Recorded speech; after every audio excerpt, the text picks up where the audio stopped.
ഇപ്പോഴും നമ്മുടെ ചായക്കടകളിലൊക്കെ പോയി കഴിഞ്ഞാൽ സജീവമായിട്ട് അവിടെ ഉണ്ടാകുന്ന ഒരു പലഹാരമാണ് ഈ ഒരു സുഹിയൻ എന്ന് പറയുന്നത്. ഇത് വെറും സുഹിയനൊന്നുമല്ല, ഇത് നല്ല അടിപൊളി ടേസ്റ്റിൽ ഒരു വെറൈറ്റി ഒരു സുഹിയനാണ്. ഇതൊക്കെ നമുക്ക് വളരെ വേഗത്തിൽ തന്നെ വീട്ടിൽ തയ്യാറാക്കിയെടുക്കാൻ പറ്റുന്നതാണ്. കാരണം കുറച്ച് ഇൻഗ്രീഡിയൻസ് മതി ഇതൊക്കെ ഉണ്ടാക്കിയെടുക്കാൻ. പക്ഷേ എല്ലാവരും ഈ പറഞ്ഞ പോലെ മടി കാരണം എല്ലാവരും ഓടിപ്പോയി കടയിൽ നിന്ന് അങ്ങ് വാങ്ങിച്ച് കഴിക്കും. അതിനെക്കാട്ടിലും വളരെ ഹെൽത്തിയാണ് നമ്മളിങ്ങനെയൊക്കെ ഒന്ന് ഉണ്ടാക്കി കുറച്ചൊരു വെറൈറ്റി രീതിയിലൊക്കെ ഉണ്ടാക്കി എടുത്തു കഴിഞ്ഞാൽ എല്ലാവർക്കും ഒരുപോലെ ഇഷ്ടമാകും.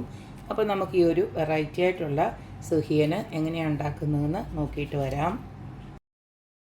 നമ്മുടെ വെറൈറ്റി ആയിട്ടുള്ള സുഹിയൻ ഉണ്ടാക്കാനായിട്ട് ഇതുപോൾക്ക് ഞാൻ പയർ വേവിച്ച് വെച്ചിട്ടുണ്ട്. സാധാരണ നമ്മൾ പയർ മാത്രം വെച്ചിട്ടാണ് നമ്മൾ സുഹിയൻ ഉണ്ടാക്കുന്നത്.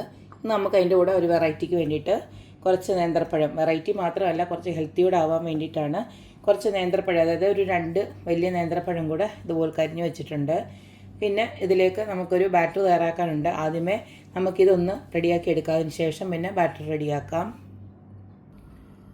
സുഹിയൻ്റെ ഫില്ലിങ് ഉണ്ടാക്കാനായിട്ട് ഇതുപോലൊരു പാനിലോട്ട് ഞാൻ അതിന് നെയ്യൊന്ന് ഒഴിച്ചു കൊടുക്കുകയാണ്. ഇതിലേക്ക് ആദ്യം നുറുക്കി വെച്ചിരിക്കുന്ന പഴം അങ്ങോട്ടിട്ട് കൊടുക്കാം. നെയ്ക്കകത്തിട്ട് ഇതുപോലൊന്ന് വരട്ടിയെടുത്തതിന് ശേഷം നമുക്കിതിനകത്തേക്ക് മധുരത്തിന് ആവശ്യമായിട്ടുള്ളൊന്ന് ശർക്കര ഇട്ട് കൊടുക്കാം. ഞാനിപ്പം ശർക്കര പൊടിയാണ് ഇട്ട് കൊടുക്കുന്നത്. ഈ കൂട്ടത്തിൽ തന്നെ നമുക്ക് ആ പയർ പുഴുങ്ങി വെച്ചോടെ അങ്ങോട്ട് ഇട്ട് കൊടുക്കാം. ഇതെല്ലാം നമുക്ക് ഒന്ന് നല്ല മാഷായി കിട്ടണം. ഇതൊന്ന് ഉരുട്ടിയെടുക്കാൻ വേണ്ടിയിട്ടുള്ളതാണ്. പയറൊക്കെ വേവിക്കുന്ന തന്നെ നല്ലതായിട്ട് വേവിച്ചങ്ങെടുക്കണം. അപ്പോൾ നല്ല നമുക്ക് ഇളക്കാനും പിന്നെ എളുപ്പമായിരിക്കും. കൈ കൊണ്ട് നമുക്ക് നല്ലതായിട്ട് നല്ലതായിട്ട് ഒന്ന് കുഴച്ചെടുക്കുന്ന ആ രീതിയിൽ നേന്ത്രപ്പഴവും അതുപോലെ തന്നെ നല്ലതായിട്ട് കുഴഞ്ഞു വരുന്ന രീതിയിൽ ഒരു പരുവത്തിൽ ആക്കിയെടുക്കണം. ഇനി അടുത്തതിലേക്ക് നമ്മൾ ഇട്ട് കൊടുക്കുന്ന കുറച്ച് തേങ്ങയാണ്. തേങ്ങയുടെ അളവും നിങ്ങളുടെ ഇഷ്ടം അനുസരിച്ചിട്ട് ഇട്ട് കൊടുക്കുക. തേങ്ങയുടെ മധുരത്തിൻ്റെ ഒന്നും ഞാൻ കൃത്യമായിട്ടുള്ള അളവ് പറയുന്നില്ല. ഒക്കെ നിങ്ങളുടെ ഇഷ്ടം അനുസരിച്ച് കൂട്ടിയും കുറയ്ക്കുകയൊക്കെ ചെയ്യാം. ചിലർക്ക് മധുരം ഒരു പേരിന് മതി. അപ്പോൾ അങ്ങനെയുള്ളവർക്ക് കുറച്ച് മധുരം ഇട്ടുവെച്ചാൽ മതി. അതുപോലത്തെ തേങ്ങയും ഞാനിപ്പോൾ ഒരു 3-4 പിടി തേങ്ങ ഇതുപോലത്തെ ഇട്ട് കൊടുക്കുന്നുണ്ട്. ഇതിലേക്ക് മണത്തിന് ആവശ്യമായിട്ട് കുറച്ച് ഏലക്കാപ്പൊടിയുടെ ഇട്ട് കൊടുക്കുകയാണ്. ഒരു 1/2 ടീസ്പൂണോളം ഇട്ട് കൊടുക്കുന്നുണ്ട്. ഇതെല്ലാം കൂടെ നന്നായിട്ടൊന്ന് ഇളക്കിയെടുക്കണം. നമ്മുടെ ശർക്കര ഇതിലെല്ലാം ഒന്ന് ചേർന്ന് പിടിക്കണം. ഇതുപോലത്തെ നന്നായിട്ടൊന്ന് ഇളക്കിയതിന് ശേഷം നമുക്ക് സ്റ്റൗ ഓഫ് ചെയ്യാം. ഇനി നമുക്ക് നന്നായിട്ടൊന്ന് തണുക്കണം. തണുത്തതിന് ശേഷം ഇതൊന്ന് ഉരുട്ടിയെടുക്കണം. ആ ഒരു പരുവത്തിൽ ആക്കിയെടുക്കണം.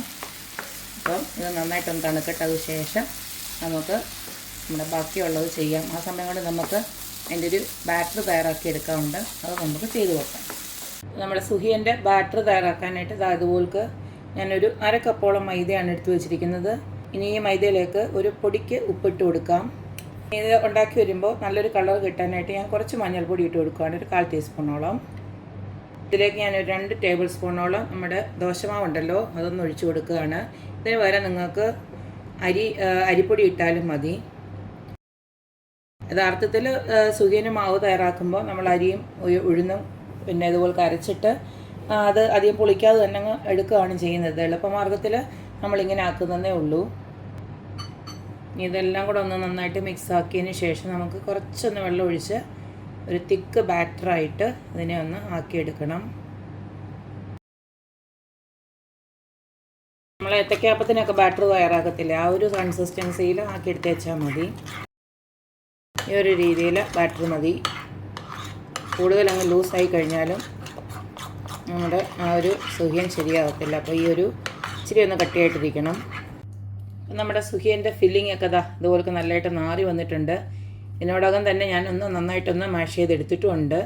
ഇനി നമുക്കിത് നന്നായിട്ട് ഒന്നുകൂടെ വേണമെങ്കിൽ ഒന്ന് കുഴച്ചതിന് ശേഷം ചെറിയ ഉരുളകളാക്കി ഇത് ഒന്ന് ഉരുട്ടിയെടുക്കാം. ചെറുതോ വലുതോ നിങ്ങളുടെ ഇഷ്ടം അനുസരിച്ച്. സാധാരണ സുഹിയൻ എന്ന് പറയുമ്പോൾ ഇത്തിരി വലുതാണ്, ഞാനിത്തിരി ചെറുതായിട്ടാണ് ഇന്ന് ആക്കിയെടുക്കുന്നത്. ഈ ഒരു പരുവത്തിൽ ഇതുപോലെ ഒന്നാക്കി ഓരോരോ ബോൾസ് ആക്കി വെച്ച് കഴിഞ്ഞാൽ നമുക്ക് എളുപ്പം ഈ ഒരു മാവിലോട്ട് മുക്കി മുക്കി അങ്ങ് പൊരിച്ചെടുത്താൽ മതി.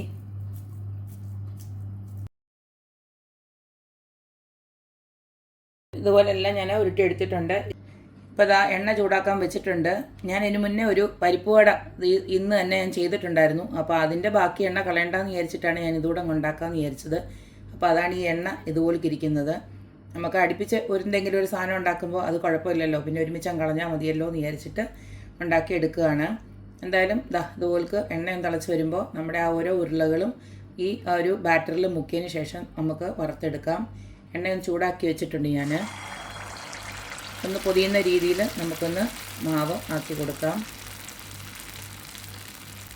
ഒരുപാട് തീയിൽ വേണ്ട, ഒരു മീഡിയം തീയിൽ ഇട്ടിട്ട് നമുക്ക് ഫ്രൈ ചെയ്തെടുക്കാം. അകത്തതെല്ലാം നമുക്ക് നല്ലതായിട്ട് വെന്തതാണ്. ഇനി പുറത്തെ ആ ഒരു ബാറ്റർ മാത്രം നമുക്ക് വെന്ത് കിട്ടിയാൽ മതി.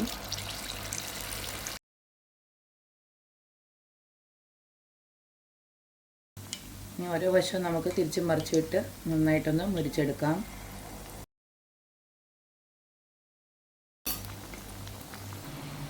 രണ്ട് സൈഡും നല്ലതായിട്ട് ഇതുപോലത്തെ നല്ല ഗോൾഡൻ ബ്രൗൺ ആവുന്നതിനും വരെ നല്ലതായിട്ട് മുരിച്ചെടുത്തിട്ട് നമുക്ക് ഇത് ഒന്ന് കോരിയെടുത്ത് മാറ്റി വെക്കാം.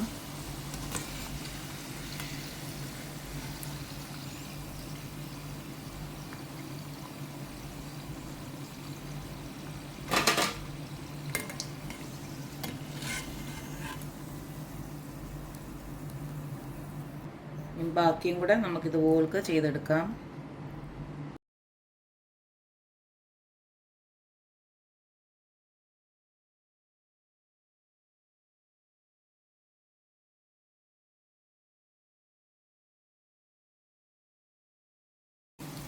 അപ്പോൾ കണ്ടല്ലോ, ഇത്രയേ ഉള്ളൂ നമ്മുടെ അടിപൊളിയായിട്ടുള്ള സുഹിയന്. നമ്മൾ ഏത്തപ്പഴമൊക്കെ ചേർത്തൊരു വെറൈറ്റി ആയിട്ട് ഉണ്ടാക്കിയത് ഇവിടെ റെഡി ആയിട്ടുണ്ട്. നല്ല ടേസ്റ്റാണ് കേട്ടോ. ഞാൻ എൻ്റെ ഒരു ശകലം എടുത്തൊന്ന് കഴിച്ച് നോക്കി. ആ ഒരു ബാറ്ററിന് തന്നെ നല്ല രുചിയാണ്. അതുപോലെ തന്നെ ആ ഒരു ഫില്ലിങ് വെച്ചതും നമുക്ക് ആ ഒരു ഏത്തപ്പഴമൊക്കെ ഇട്ടപ്പോഴത്തേക്ക് നല്ല അടിപൊളി രുചിയാണ്. അപ്പോൾ എല്ലാവരും ഇതുപോലൊക്കെ തയ്യാറാക്കി നോക്കുക. സുഹിയൻ കാണുമ്പോൾ സത്യം പറഞ്ഞാൽ എനിക്ക് ഓർമ്മ വരുന്നത് ഞങ്ങളുടെ ഹോസ്റ്റൽ കാലമാണ്. ആ സമയത്തൊക്കെ ഏറ്റവും ഇഷ്ടമില്ലാത്തൊരു സാധനമായിരുന്നു ഇത്. വൈകിട്ട് ചായക്ക് മിക്കവാറും ഈ ഹോസ്റ്റലിലൊക്കെ തരുന്ന ഒരു പ്രധാന ആഹാരമായിരുന്നു ഈ സുഹിയൻ എന്ന് പറയുന്നത്. അന്ന് എപ്പോഴും കിട്ടുന്നതുകൊണ്ട് തന്നെ ഇത് വെറുത്തു പോയതാണ്. പക്ഷേ ഇങ്ങനെയൊക്കെ നമ്മൾ ഇതുപോലൊക്കെ ഒന്ന് വെറൈറ്റി ആയിട്ടൊക്കെ ഉണ്ടാക്കുമ്പോൾ നല്ല ടേസ്റ്റാണിത്. ചൂടോടെ ഇങ്ങനെ ഇതും ഒരു ചായയോടൊക്കെ ഉണ്ടെങ്കിൽ നല്ല സൂപ്പറാണ്. അപ്പോൾ എല്ലാവരും ഇതുപോലൊക്കെ ഒന്ന് വെറൈറ്റി ആയിട്ടൊക്കെ ഉണ്ടാക്കി നോക്കുക, അഭിപ്രായങ്ങൾ അറിയിക്കുക. അപ്പോൾ എപ്പോഴും പറയുന്ന പോലെ തന്നെ എൻ്റെ റെസിപ്പീസ് ഇഷ്ടമുള്ള എല്ലാവരും please like, share and subscribe. അപ്പോൾ ഇനിയൊരു അടിപൊളി വീഡിയോ ആയിട്ട് വരുന്നവരേക്കും ബായ്.